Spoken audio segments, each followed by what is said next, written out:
Tahanin kereta kita, Kak. Tengoklah ini, Kak. Ya Allah, astagfirullah, ya Allah. Tolonglah dulu kami, Tuhan.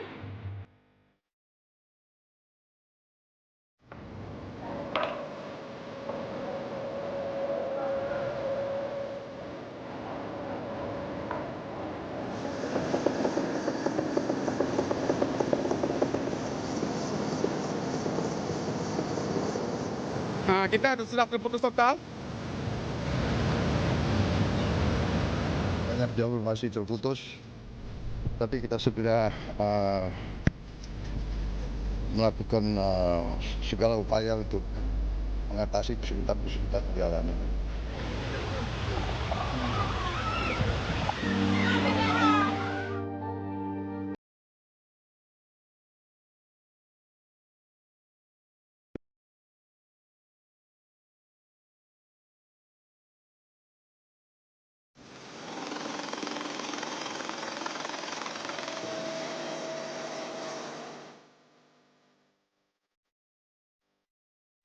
Kita ke informasi pertama, Saudara. Jembatan penghubung Jalan Nasional Banda Aceh Medan di Kuta Blang, Biren, Aceh putus.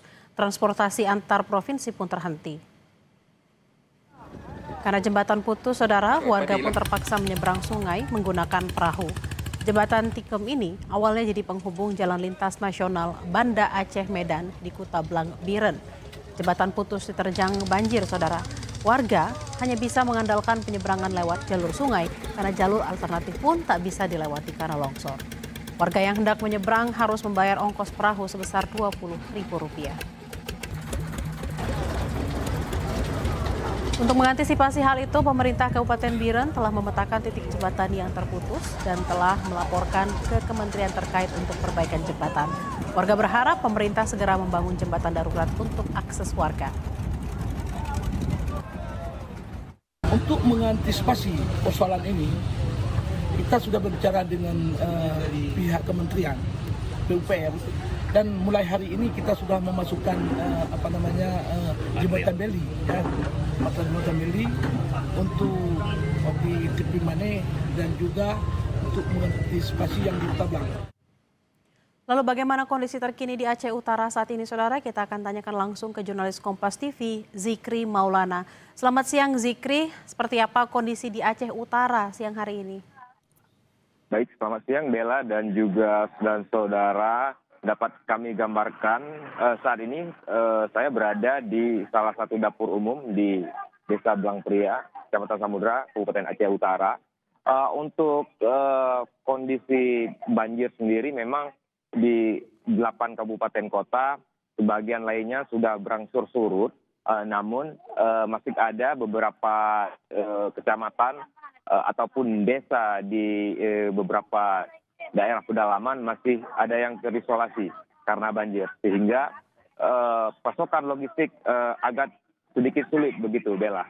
Nah, untuk saat ini yang saya laporkan saat ini, saya bisa menggambarkan kondisi salah satu dapur umum yang berada di desa tempat saya laporkan ini. Memang tidak ada fasilitas yang memadai untuk dapur umum sendiri. Masyarakat di sini bahu-membahu untuk membangun dapur umum. Tidak ada fasilitas yang bagus seperti layaknya sebuah pengungsian begitu. Tidak hanya lokasi dapur umum, bahkan tempat pengungsian juga belum layak begitu di sini. Bahkan masih banyak warga yang tidur di jalan begitu, Bella. Zikri, lalu apakah bantuan sudah datang dan apa yang paling dibutuhkan oleh warga terutama di tempat pengungsian saat ini?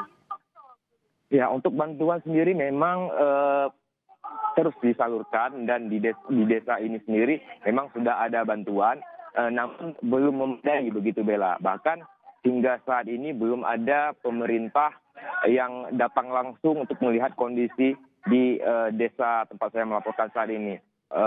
Padahal untuk kondisi desa sendiri sangat luluh lantah begitu, Bella. Kondisi lumpur bertebaran di mana-mana, bahkan endapan lumpur masih menggenangi rumah warga 30 hingga 50 cm, Bella. Nah, untuk kebutuhan saat ini yang paling dibutuhkan oleh warga yaitu persediaan obat-obatan ataupun posko kesehatan begitu, Bella. dan juga air bersih. Selain itu, masyarakat yang masih menempati pengungsian di jalan maupun di depan-depan ruko yang ada di desa ini sangat membutuhkan sebuah tenda khusus untuk pengungsian yang lebih layak, dan juga peralatan tidur seperti selimut, kain, dan juga baju layak pakai. Begitu, Bella. Zikri, lalu bagaimana dengan mobilitas warga, terutama untuk supaya masyarakat dan pengungsi di sana bisa tercukupi kebutuhannya, terutama untuk makanan. Seperti apa mereka mobilitasnya di sana?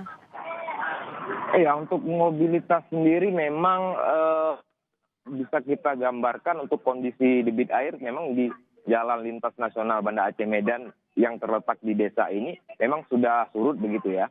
Untuk aktivitas memang untuk masyarakat sendiri hingga saat ini belum beraktivitas apapun. Bahkan mereka pun masih memikirkan rumahnya masing-masing, dan dikarenakan kondisi ini sulitnya dikarenakan masih ada endapan lumpur yang begitu tebal begitu, Bella. Dan masyarakat juga sangat berharap ada mungkin dari pemerintah kabupaten ataupun provinsi yang mengunjungi mereka atau setidaknya melihat kondisi mereka dan apa-apa kebutuhan yang diinginkan oleh masyarakat. Terutama selain logistik dan juga lainnya, masyarakat juga sangat menginginkan adanya sebuah alat ataupun mesin yang bisa menyedot lumpur agar proses pembersihan rumah itu segera selesai dilakukan. Begitu, Bella.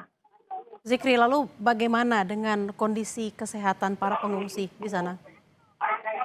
Untuk kondisi kesehatan sendiri, Bella dan juga saudara, memang sangat memprihatinkan ya untuk saat ini, Bella, sangat memprihatinkan dikarenakan para pengungsi terutama yang tidur tanpa perlengkapan yang cukup, mereka mulai terserang penyakit seperti mungkin di tingkat anak-anak itu mengalami gatal-gatal, demam, dan juga lansia sangat membutuhkan pemeriksaan kesehatan oleh medis. Begitu, Bella.